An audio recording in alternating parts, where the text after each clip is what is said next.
Hello and welcome to Value Research Podcast. You're listening to First Page, a column written by 𝗩𝗹𝘂𝗲𝗏. Tax relief brings cheer, but savings could take a hit. Budget 2025's generous income tax benefits will ease middle-class pressure, yet the move away from tax-incentivized investments raises concerns about long-term financial planning.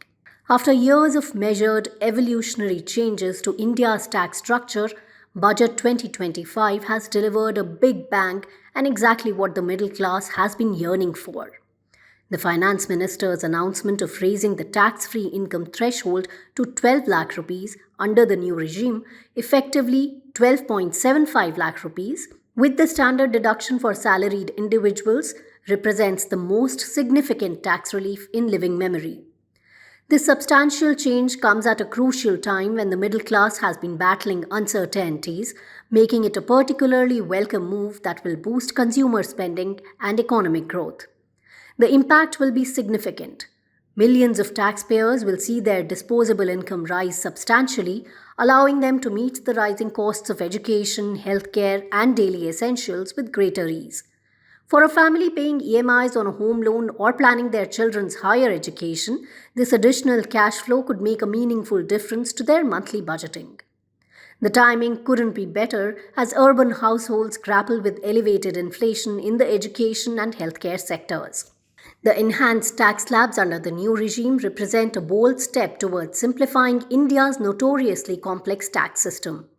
Since its introduction in 2020, this simpler structure has evolved into a more attractive option, with each passing budget demonstrating the government's unwavering commitment to tax reform. The philosophy is compelling: lower rates, minimal exemptions, and a straightforward approach that doesn't require citizens to jump through hoops to reduce their tax burden. The government's confidence in pushing this reform suggests a clear vision for a future where tax compliance is more straightforward for the average citizen, marking a decisive break from the complexity that has characterized Indian taxation for decades. Speaking of hoops, announcing a new Central KYC registry is long overdue and potentially transformative. The current system, where investors must repeatedly complete KYC procedures for different financial institutions, has significantly deterred investment participation. It often requires multiple visits to banks and the submission of identical documents. A centralized system could dramatically reduce this friction, encouraging more people to explore various investment options and participate more actively in financial markets.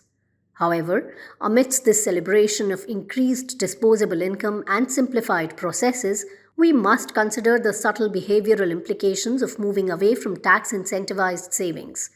In our consumption-driven economy, tax-saving investments have historically motivated young professionals to start their investment journey, often their first step into systematic financial planning.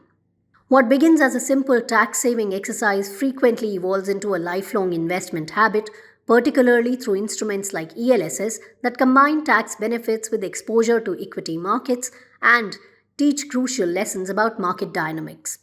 The enhanced take-home pay will undoubtedly boost consumption, which is crucial for economic growth. Yet, this could come at the cost of reduced long-term savings, particularly among younger taxpayers who might not yet appreciate the importance of systematic investing.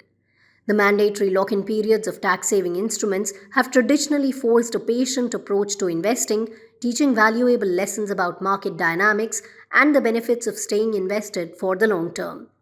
These lessons, learned through direct experience rather than abstract advice, have been instrumental in creating a more financially literate society.